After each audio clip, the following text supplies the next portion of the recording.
यह वीडियो उनके लिए है जो इकोनॉमिक्स एंड अर्थशास्त्र में अच्छी तरह से तैयारी नहीं कर पाए हैं। जी हाँ बिल्कुल, यानी फरवरी 2022 में आप बोर्ड एग्जाम देने वाले हैं, final board exam economics and अर्थशास्त्र के। मात्र आपके पास कुछ ही दिन बचे हुए हैं, तो ये वीडियो आपके लिए महत्वपूर्ण है क्योंकि इस वीडियो में जो हम लोग क्वेश्चन कवर करेंगे वो मोस्ट इंपोर्टेंट क्वेश्चन से होगा जो बोर्ड एग्जाम के लिए काफी इंपॉर्टेंट है। यानी 100% चांस बनते हैं कि आपको सेम टू सेम क्वेश्चन से बोर्ड एग्जाम में यहाँ से पूछे जाएंगे। तो इसलिए मैं चाहूंगा कि आप सभी क्वेश्चन को कवर करेंगे। ये आपका वायरल ऑब्जेक्टिव है। क्या है? वायरल ऑब्जेक्टिव है, काफी इंपॉर्टेंट ऑब्जेक्टिव है और ये सभी क्वेश्चंस को याद रखने का प्रयास करना है। जो अगर मिस्टेक होता है तो तुरंत स्क्रीनशॉट लेंगे और याद रखने का प्रयास करेंगे। तो चलिए देखते हैं। सबसे फर्स्ट नंबर क्वेश्चन आपका स्क्रीन पर, यह क्वेश्चन 2019 में पूछा जा चुका क्वेश्चन है कि राजकोषीय एवं बजट घाटे को कैसे कम किया जा सकता है। ठीक है, किसके द्वारा किया जा सकता है, कम किया जा सकता है? कर राजस्व में वृद्धि करके या फिर सरकारी व्यय में कटौती करके, बिल्कुल सरकार द्वारा अपव्यय रोक करके, बिल्कुल यानी तीनों मेथड के द्वारा राजकोषीय एवं बजट घाटे को कैसे किया जा सकता है, एक तरह से कम किया जा सकता है। तो इनमें से सभी ऑल ऑफ दिस आपका राइट हो जाएगा फर्स्ट नंबर क्वेश्चन का। अब देखिए सेकंड नंबर क्वेश्चन आपका स्क्रीन पर समक्ष पूछा गया है कि सरकार बजट के माध्यम से निम्नलिखित में किन उद्देश्यों को पूरा करने का प्रयास करती है। तो आपका ऑप्शन दिया है आर्थिक विकास को प्रोत्साहन, तो इसका जो राइट आंसर हो जाएगा इनमें से सभी, यानी संतुलित क्षेत्रीय विकास, आय एवं संपत्ति पुनर्वितरण, यानी ऑल ऑफ दिस आपका ऑप्शन डी राइट आंसर हो जाएगा। देखिए सरकार बजट के माध्यम से, यानी सरकार जो हमेशा बजट लाती है तो उसको उद्देश्य यानी लिखता है ना कि इतना रुपया, ये मतलब इतना रुपया कृषि क्षेत्र में खर्चा किया जाएगा, इतना रुपया बचा है तो शिक्षा क्षेत्र में खर्चा किया जाएगा, इतना रुपया स्वास्थ्य क्षेत्र में खर्चा किया जाएगा। तो उनका जो मेन मकसद रहता है, क्या रहता है, उनका प्रयास ये रहता है कि लोगों का आर्थिक विकास अच्छा हो, यानी प्रोत्साहन मिले, लोगों का गरीबी दूर हो, संतुलित क्षेत्रीय विकास हो। यानी संतुलित क्षेत्रीय विकास करने का मतलब ये हुआ कि अमीरी गरीब बराबर हो जाए, अमीर अमीर ना रहे, गरीब गरीब ना रहे। ठीक है, एक तरह से दोनों बराबर लेवल पर आ जाए। संतुलित विकास इसी को बोलते हैं। क्षेत्रीय विकास, आय एवं संपत्ति का पुनर्वितरण, यानी आय और संपत्ति किसी के पास ज्यादा है तो किसी के पास कम है, गरीबों के पास कम है तो उनको भी ज्यादा मिले, उनको भी आय और संपत्ति मिले देश का। तो ये सारा चीज जो होता है, ये सारा चीज मेन उद्देश्य रहता है बजट का। ऑप्शन आपका डी बिल्कुल करेक्ट हो जाएंगे। देखिए थर्ड नंबर क्वेश्चन में पूछा गया कि बजट संगठक निम्नलिखित में कौन है। ये 2011 में एनुअल एग्जाम में पूछा जा चुका क्वेश्चन है। बजट संगठक, बजट प्राप्तियां, बजट में बिल्कुल ऑप्शन आपका सी हो जाएगा। बजट प्राप्ति और बजट व्यय जो है ये बजट के महत्वपूर्ण फैक्टर्स हैं, महत्वपूर्ण संगठक हैं। ऑप्शन आपका सी बिल्कुल करेक्ट हो जाएंगे थर्ड नंबर क्वेश्चन का। अब देखिए फोर्थ नंबर क्वेश्चन में पूछा गया, काफी सिंपल क्वेश्चन है। ये सभी क्वेश्चन से कोई ऐसा क्वेश्चन नहीं है जो बोर्ड एग्जाम में नहीं पूछा गया। ये भी क्वेश्चन आपका 2019 में पूछा जा चुका है और 2020 का बोर्ड मॉडल पेपर क्वेश्चन के रूप में भी आपके सामने रखा गया। ठीक है, तो निवल अप्रत्यक्ष चक्र को परिभाषित किया जाता है। निवल अप्रत्यक्ष चक्र आपको क्या निकालना है, इसका मतलब एक तरह से निवल अप्रत्यक्ष चक्र, उसका जो फॉर्मूला होता है वो क्या होता है। तो इसका जो फॉर्मूला होता है ना, वो अप्रत्यक्ष चक्र में अगर आप ये घटा देंगे, मूल्यह्रास को घटा देंगे, वो तो निवल निकल जाएगा। निवल का मतलब आप समझते हैं, मतलब नेट यानी शुद्ध अप्रत्यक्ष चक्र बराबर अप्रत्यक्ष चक्र माइनस मूल्यह्रास, यानी ऑप्शन आपका बी बिल्कुल करेक्ट हो जाएगा फोर्थ नंबर क्वेश्चन का। अब देखिए क्वेश्चन नंबर 5 आपका स्क्रीन पर, निवल निवेश की परिभाषा है। ये भी क्वेश्चन आपका 2019 में पूछा जा चुका क्वेश्चन है। निवल निवेश की क्या परिभाषा है, क्या डेफिनेशन है। तो मैंने आप लोगों को पढ़ाया था कि निवल निवेश बराबर निवेश, कुल निवेश घटा देंगे उसमें मूल्य ह्रास को तो वो हो जाएगा निवल निवेश, या फिर पूंजीगत वस्तुओं के स्टॉक में वृद्धि वो भी कहलाता है निवल निवेश, वो या फिर कुल निवेश में प्रतिस्थापन निवेश को घटा देंगे तो ये भी कहलाता है निवल निवेश। तो ऑल ऑफ दिस आपका राइट आंसर हो जाएंगे 5 नंबर क्वेश्चन का। अब देखिए क्वेश्चन नंबर क्या पूछा गया, क्वेश्चन नंबर 6 में पूछा गया। ये भी 2012 में पूछा जा चुका क्वेश्चन है। कोई ऐसा क्वेश्चन नहीं है जो बोर्ड एग्जाम में नहीं पूछा गया, और सभी क्वेश्चन आपका बोर्ड एग्जाम में पूछा जा चुका है। क्वेश्चन आपका कह रहा है कि विदेशी विनिमय दर का निर्धारण होता है, तो किसके द्वारा होता है। तो ये जो होता है विदेशी विनिमय बाजारों की मांग तथा पूर्ति, यानी डिमांड और सप्लाई के द्वारा विदेशी विनिमय दर का निर्धारण होता है। ऑप्शन आपका सी बिल्कुल करेक्ट हो जाएंगे 6 नंबर क्वेश्चन का। अब देखिए क्वेश्चन नंबर 7 आपका स्क्रीन पर आपके समक्ष, विदेशी विनिमय बाजार के रूप में है, विदेशी विनिमय बाजार के रूप में है हाजिर या चालू या फिर वायदा बाजार या फिर ए और बी दोनों। तो 7 का जो करेक्ट आंसर हो जाएगा वो हो जाएगा ए और बी दोनों। हाजिर या चालू बाजार और वायदा बाजार विदेशी विनिमय बाजार के रूप में होता है। ऑप्शन आपका सी बिल्कुल राइट आंसर हो जाएंगे। अब देखिए क्वेश्चन नंबर 8 आपका स्क्रीन पर, विदेशी विनिमय दर का निर्धारण होता है किसके द्वारा, मोल तोल द्वारा, फिर सरकार द्वारा, मांग एवं पूर्ति द्वारा या फिर विश्व बैंक द्वारा। तो विदेशी विनिमय दर का जो निर्धारण होता है, फिक्सेशन जो होता है वो होता है मांग और पूर्ति के द्वारा। किसके द्वारा, मांग और पूर्ति के द्वारा। कैसे, यहाँ जस्ट अभी हम लोगों ने पढ़ा विदेशी विनिमय बाजार की मांग तथा पूर्ति, और यहाँ हटा दिया मांग और पूर्ति कर दिया सिर्फ आपको। तो क्या करना है, मांग और पूर्ति आपको करेक्ट आंसर लगाना है। लेकिन अगर विनिमय बाजार दे देता वो भी अच्छा होता, यानी आपका जो ऑप्शन आपका सेम टू सेम ये क्वेश्चन है। ठीक है, मैं ये बतलाना चाहता हूँ कि ये क्वेश्चन और ये जो आपका 6 नंबर क्वेश्चन है और आपका कौन सा क्वेश्चन हो जाएंगे, क्वेश्चन नंबर 8 जो है वो बिल्कुल सेम क्वेश्चन है। ठीक है, अब देखिए क्वेश्चन नंबर 9 कह रहा है कि किसने कहा अर्थशास्त्र धन का विज्ञान है। अर्थशास्त्र क्या है, धन का विज्ञान है। Economics is the science of wealth. ठीक है, किसने कहा, रॉबिन्स ने, मार्शल ने, या फिर एडम स्मिथ ने, या फिर जेके मेहता ने। तो इसका जो करेक्ट आंसर हो जाएगा वो हो जाएगा एडम स्मिथ ने कहा था कि अर्थशास्त्र जो है क्या है, धन का विज्ञान है। ऑप्शन आपका सी बिल्कुल करेक्ट हो जाएंगे 9th नंबर क्वेश्चन का। चलिए नेक्स्ट क्वेश्चन आपका स्क्रीन पर, क्वेश्चन नंबर 10, सबसे पहले माइक्रो शब्द का इसके प्रयोग किसने किया? 2012 में यह क्वेश्चन पूछा जा चुका क्वेश्चन है। माइक्रो का मतलब होता है, माइक्रो का मतलब होता है सूक्ष्म, यानी माइक्रो का मतलब क्या होता है, समष्टि और वेष्टि, यानी वेष्टि का मतलब होता है सूक्ष्म, ठीक है। यानी माइक्रो इकोनॉमिक्स हम लोग पढ़े हैं, वेष्टि अर्थशास्त्र। माइक्रो का मतलब होता है छोटा, तो इसका जो सबसे पहले प्रयोग किया था वो कौन किया था? रैगनर फ्रिश ने। किसने? रैगनर फ्रिश ने। ऑप्शन आपका सी बिल्कुल राइट आंसर हो जाएंगे। अब देखिए 11th नंबर क्वेश्चन आपका स्क्रीन पर, पुस्तक an inquiry into the nature and the causes of the wealth of nations के लेखक कौन है? मैंने आप लोगों को कई बार पढ़ाया है, ये 1776 में यह बुक छपी थी, जो जॉन मेनार्ड किन्से की थी। किनका? जॉन मेनार्ड किन्से की थी, यानी आपका यहां ऑप्शन नहीं दिया गया है, सॉरी, इसका जो करेक्ट हो जाएगा वो आपको चूज करना है। John an inquiry into the nature and the causes wealth of nations के लेखक तो जॉन मेनार्ड किन्से हो जाएंगे, इनमें से कोई नहीं, आपका लास्ट ऑप्शन हो जाएगा। अच्छा नेक्स्ट क्वेश्चन आपका स्क्रीन पर, क्वेश्चन नंबर 12, अर्थशास्त्र की कल्याण संबंधी परिभाषा के जन्मदाता थे। अर्थशास्त्र की कल्याण संबंधी परिभाषा के जो जन्मदाता थे वो आपको पूछा गया, मार्शल, रॉबिन्स, एडम स्मिथ या फिर सैमुएल्सन। तो 12th का जो करेक्ट हो जाएगा वो हो जाएगा मार्शल। क्या हो जाएगा? मार्शल, यानी ऑप्शन आपका ए बिल्कुल करेक्ट हो जाएंगे। अब देखिए क्वेश्चन पूछा गया कि अर्थशास्त्र मानव कल्याण का विज्ञान है, ये बात किसने कही थी? एडम स्मिथ ने कहा था कि अर्थशास्त्र धन का विज्ञान है। फिर एक स्टेटमेंट उठ के आ गया कि अर्थशास्त्र मानव कल्याण का विज्ञान है। तो ये स्टेटमेंट किसने कही थी वो आपको पूछा गया है। तो ये स्टेटमेंट जो जारी किया था रॉबिन्स के द्वारा, किसके द्वारा? रॉबिन्स के द्वारा, यानी आपका ऑप्शन ए बिल्कुल करेक्ट आंसर हो जाएंगे। क्या हो जाएंगे? ऑप्शन ए बिल्कुल करेक्ट आंसर हो जाएंगे। 13 नंबर क्वेश्चन का, मांग के नियम का संबंध है। मांग के नियम का संबंध किससे होता है? ये भी क्वेश्चन आपका 2019 में पूछा जा चुका क्वेश्चन है। तो मांग का जो नियम का जो संबंध होता है ये किसके साथ होता है? ये होता है मूल्य और मांग के बीच, यानी मूल्य और मांग के बीच डिपेंड करता है मांग का नियम, यानी आपका ऑप्शन क्या हो जाएगा? 14 नंबर क्वेश्चन का ऑप्शन बी बिल्कुल करेक्ट आंसर हो जाएंगे। चलिए नेक्स्ट क्वेश्चन की ओर बढ़ा जाएगा। क्वेश्चन नंबर कितना हो जाएगा? क्वेश्चन आपका काफी सिंपल है ना, क्वेश्चन काफी सिंपल है। क्वेश्चन आपके देखेंगे, क्वेश्चन में कितना हो जाएगा? 15। क्वेश्चन आपका स्क्रीन पर पूछा गया कि सार्वजनिक वस्तुओं प्रतिस्पर्धा नहीं होती, इसका अर्थ है कि किसी व्यक्ति के उपभोग करने से, 2019 में पूछा जा चुका क्वेश्चन है, किसी व्यक्ति के उपभोग करने से वस्तु की मात्रा में कमी नहीं आती है। सार्वजनिक वस्तुएं प्रतिस्पर्धा नहीं होती, इसका अर्थ यह है कि किसी व्यक्ति के उपभोग करने से वस्तु की मात्रा में कमी नहीं आती है, यही मतलब होता है। यह भी क्वेश्चन आपका 2019 में पूछा जा चुका है। ऑप्शन आपका सी बिल्कुल करेक्ट आंसर हो जाएंगे। अब देखिए 16 में पूछा गया कि यदि उपभोक्ता की आय में वृद्धि होगी तो बजट रेखा समांतर क्या होगा? तो बजट रेखा समांतर इस जो होगा नहीं किसके का कोई मतलब उसका तरह से जगह से पोजीशन मतलब कोई चेंज नहीं होगा। ऑप्शन आपका सी बिल्कुल करेक्ट आंसर हो जाएंगे। अब देखिए क्वेश्चन नंबर 17 पूछा गया कि समीकरण MD बराबर आर वाई, ठीक है, तो यह बतलाता है कि मुद्रा की मांग जो होगी वो क्या होगी। ये भी क्वेश्चन आपका 2019 में पूछा जा चुका क्वेश्चन है। तो मुद्रा की जो मांग होगी वो क्या होगी? धनात्मक रूप से औसत कीमत स्तर पर निर्भर करती है। ऑप्शन आपका सी बिल्कुल करेक्ट हो जाएंगे 17 नंबर क्वेश्चन का। अब देखिए क्वेश्चन नंबर 18 आपका स्क्रीन पर, विलासिता वस्तु के लिए मूल्य की जो मांग लोच होगी वो इलास्टिसिटी जो होगी वो कितना होगी? ये भी क्वेश्चन आपका 2019 में पूछा जा चुका है। मैं याद इसलिए दिला रहा हूँ 2019, 2020 जब पूछा जाता है ताकि आपको लगे कि हाँ क्वेश्चन यही पूछा जाता है और जो क्वेश्चन पूछे जाते हैं यही क्वेश्चन आएंगे बोर्ड एग्जाम में और रिपीट किए जाएंगे। तो आप थोड़ा सा स्क्रीनशॉट लेंगे और आप थोड़ा सा एक तरह से अवेयर हो जाते हैं, एक्टिव हो जाते हैं ना। ये क्वेश्चन आपका पूछा जा चुका क्वेश्चन है ना, ये क्वेश्चन काफी इंपॉर्टेंट क्वेश्चन है। मैं कितना बताऊंगा आप तो समझ जाते होंगे ना कि पूछा जा चुका क्वेश्चन है तो कितना इंपॉर्टेंस हो सकता है बोर्ड का एग्जाम, यानी बोर्ड का दृष्टि से, ठीक है, यानी बोर्ड की नजर में क्वेश्चन कितना इंपॉर्टेंट है। तो देखिए 18 का जो करेक्ट आंसर हो जाएगा ई ग्रेटर देन 1, यानी ऑप्शन आपका डी बिल्कुल करेक्ट आंसर हो जाएंगे 18 नंबर क्वेश्चन का। अब देखिए क्वेश्चन नंबर 19 पूछा गया कि औसत उत्पाद वक्र की आकृति होती है।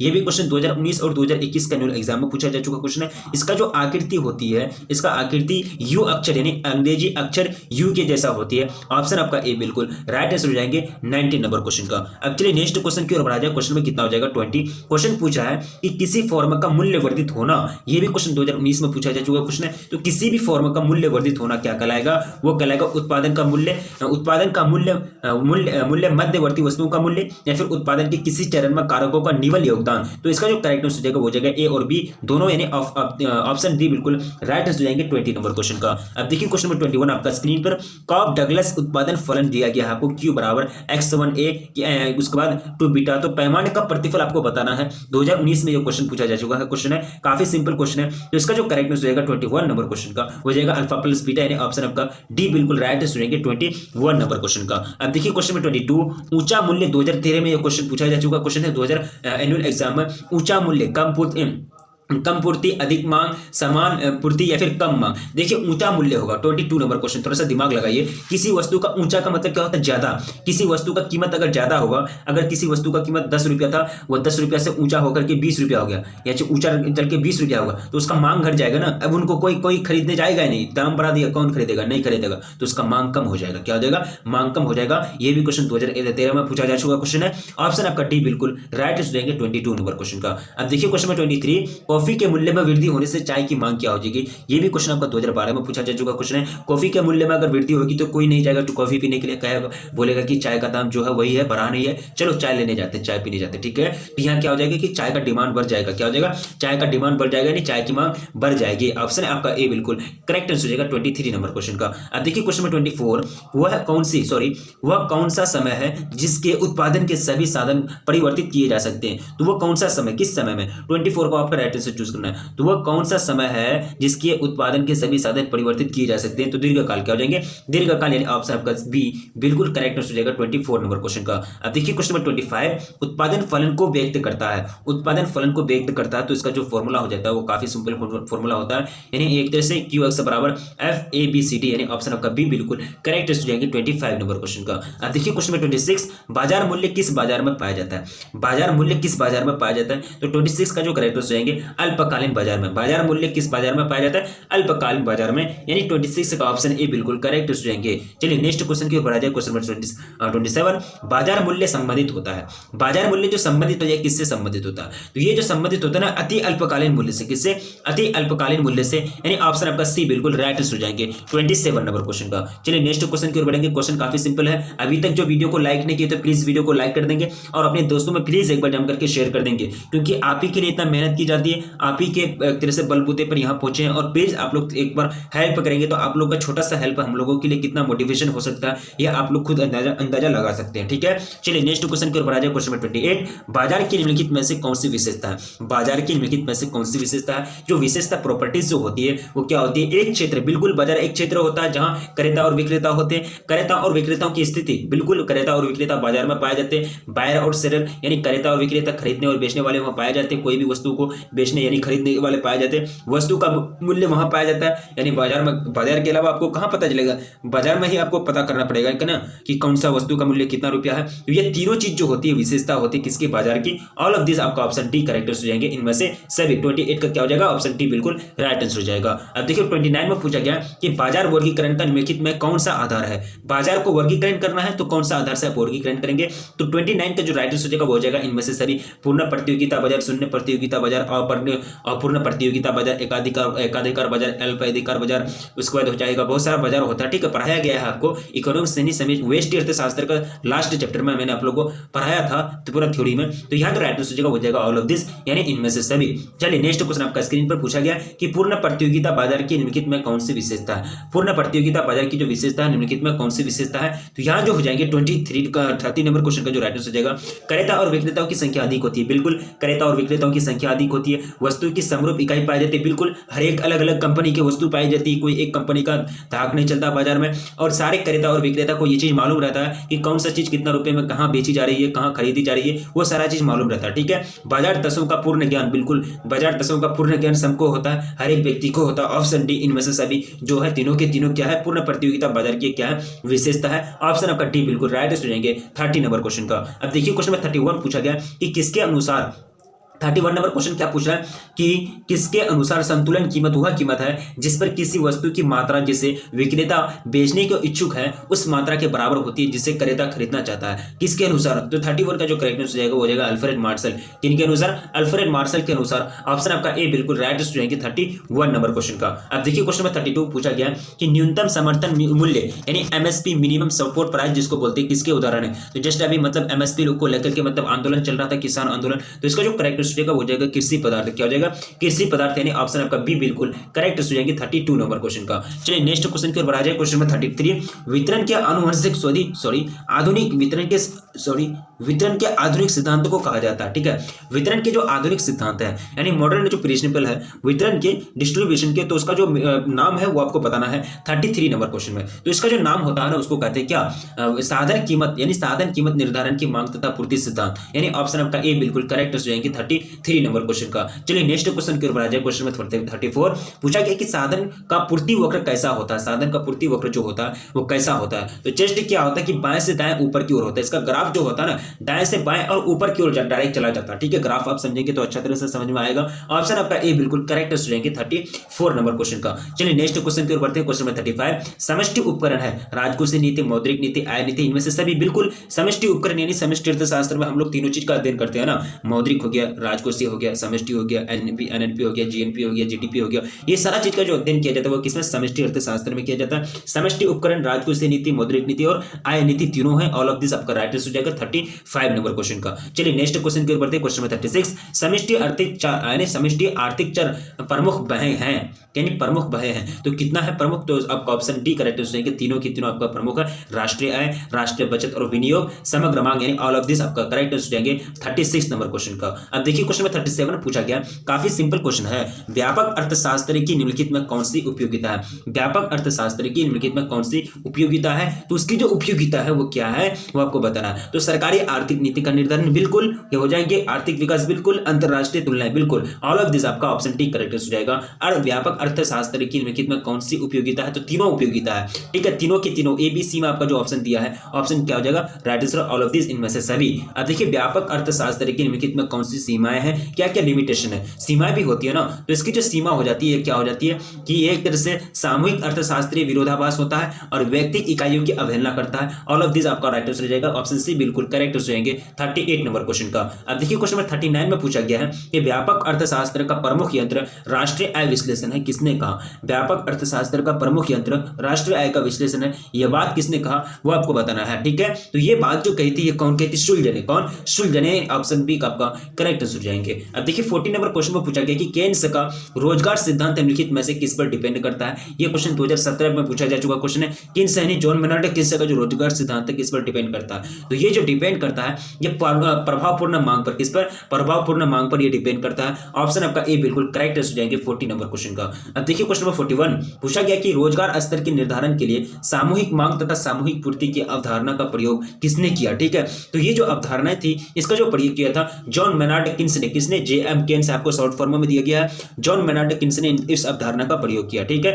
यानी ऑप्शन आपका क्या हो जाएगा बी बिल्कुल करेक्ट हो जाएगा 41 नंबर क्वेश्चन का। अब देखिए क्वेश्चन नंबर 42 पूर्ण रोजगार वह दशा है जिसमें प्रचलित मजदूरी पर कार्य करने योग्य एवं इच्छुक व्यक्ति कार्य प्राप्त कर लेते हैं कहलाता है। तो इसको जो कहलाता है वो सिचुएशन को कहलाता है, बहुत अच्छा सिचुएशन है, बहुत अच्छा मतलब एक तरह से दशा है। तो 42 का जो करेक्ट आंसर हो जाएगा पूर्ण रोजगार। क्या हो जाएगा, पूर्ण रोजगार यानी मजदूर को जब मजदूरी को कार्य करने एवं योग्य उसका इच्छुक यानी क्या कर इच्छुक व्यक्ति कार्य कर लेते हैं। ठीक है, यानी एक तरह से दबाव नहीं, यानी अपना इच्छा के अनुसार अगर रोजगार मिलता है तो उसको कल बोलेंगे वो स्थिति क्या कहलाएगी, पूर्ण रोजगार की स्थिति कहलाएगी। 42 का आपका ऑप्शन ए राइट आंसर हो जाएंगे। देखिए 43 पूछा गया कि अनैच्छिक बेरोजगारी वह स्थिति है जिसमें श्रमिक मजदूरी की वर्तमान दर पर काम करने के योग्य होते हैं तथा काम करने को तैयार है परंतु काम नहीं मिलता है, किसने कहा। तो 43 का जो राइट आंसर हो जाएगा वो हो जाएगा आपका हैंसन ने, किसने, हैंसन ने ये बात कही थी। ऑप्शन आपका क्या हो जाएगा, ऑप्शन ए बिल्कुल करेक्ट आंसर हो जाएगा 43 नंबर क्वेश्चन का। अब देखिए क्वेश्चन नंबर 44 सामूहिक मांग का प्रमुख घटक है।